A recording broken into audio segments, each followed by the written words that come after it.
So just to prove that we're up to date, Nigel Farage, he's retired from Resigning. being MP and is going to stand Yeah. for the same by-election he was elected in, just Mm. to see what happens. Yeah. But back to the plot here. Mm.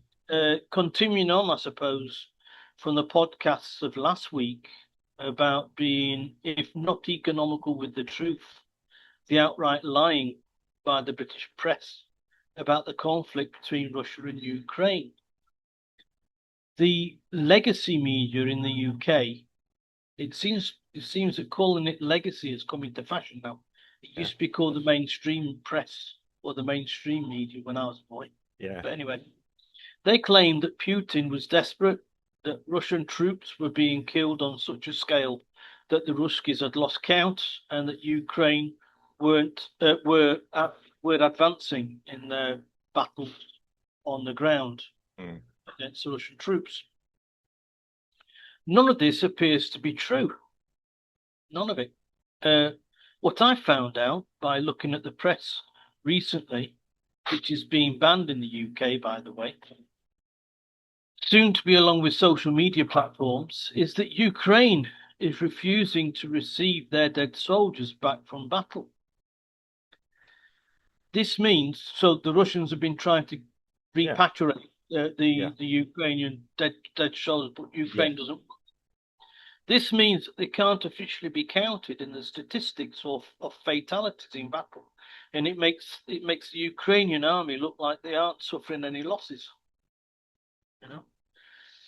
Apparently, their widows should receive a compensation payment for the loss of their husbands, but also that is put on hold as the Mm. official figures can't be tallied, Oh. so they can't say who is who.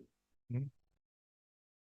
Between Sunday and Monday, Kiev was pounded by Russian drones and missiles. Most of the artillery hit their targets. However, the Russian MOD said all targets were hit. Airports in and around Kiev were hit. Here we go. Dnepropetrovsk, Poltava, Cherkasy, Chernigov, to name a few. Right. Thank goodness. Yeah. Targets in Kiev included Abris PT, a Mm. military drone manufacturer,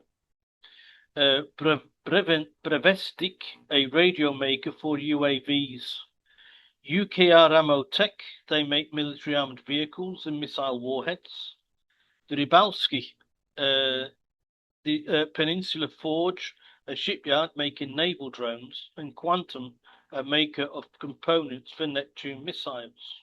They were all targets that Russia wanted, and all of them were direct hits. Yeah. Totally. Yeah. In the wider Kiev region, Visa, a nationalized plant making and maintaining defense systems and long-range drones, was also hit. Also, a fuel depot supplying Ukrainian military with fuel was struck in the city of Nizhny Novgorod. Ukrainian military confirmed that 34 locations suffered a direct hit by the Russian ordnance. This is the Ukrainian military speaking people. Yes. What is disturbing in all of this is that Ukraine is storing munitions in urban areas. So a lot of their ammunition Mm. warehouses are in towns. Mm. Ukrainian journalist Igor Mozichuk Yeah. said that the latest bombardment by Russia hit a munitions storage warehouse storing depleted uranium. I wonder where that came from. He said a musicians depot in Vishnyovye, that Yeah. town, Yeah. That one. Yeah. was hit by Russian missiles. I don't know which bastards placed it there on the outskirts of Kiev. It's detonating even right now, he said.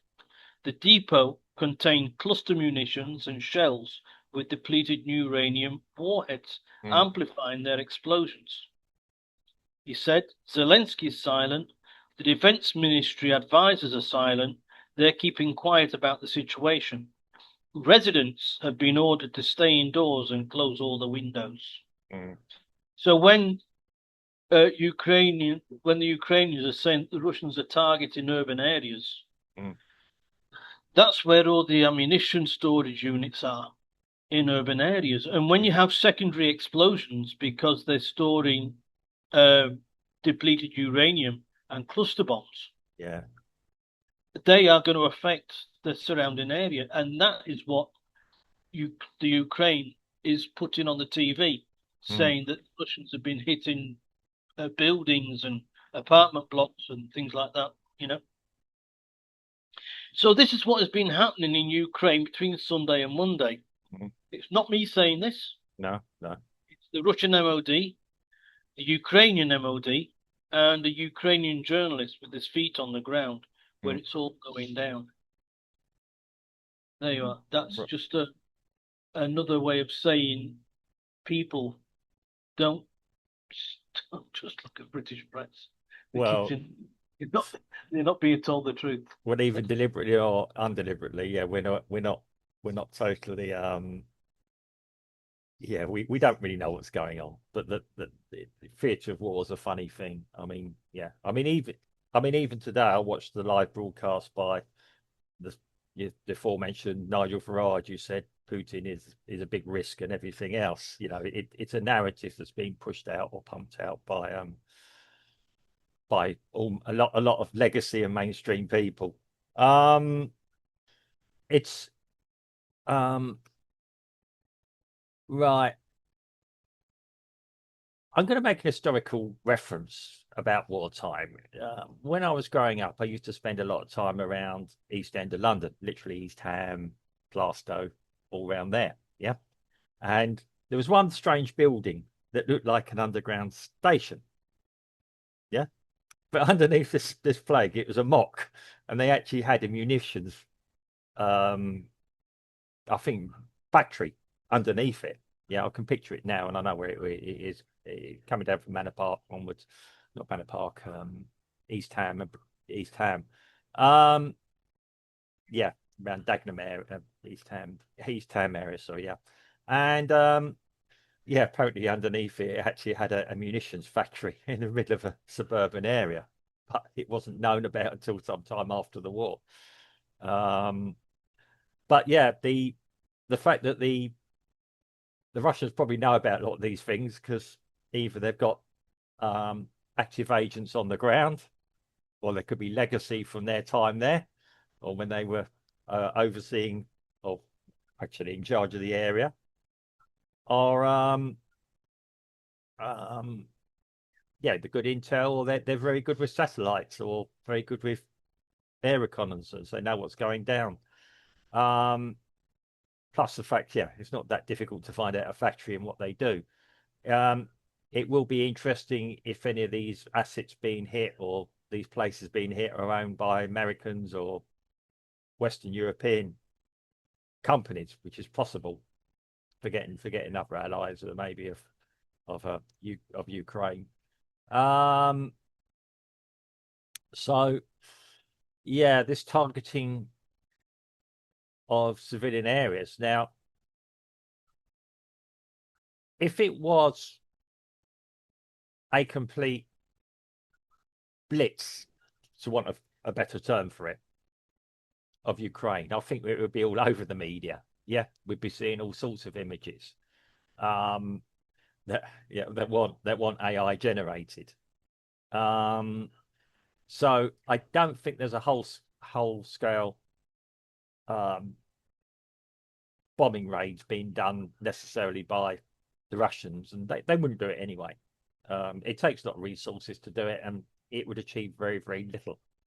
That's Um, they say that they're only targeting strategic places where mm, the Ukrainians are built yeah, making weapons, storing weapons, and receiving weapons. yeah, yeah.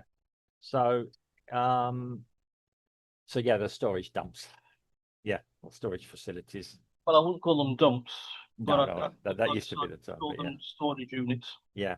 Um, but they're where they are now, and it's a very, very I mean, war is hell, and we have to imagine this is a war now. And um, we are now, yeah, at the stage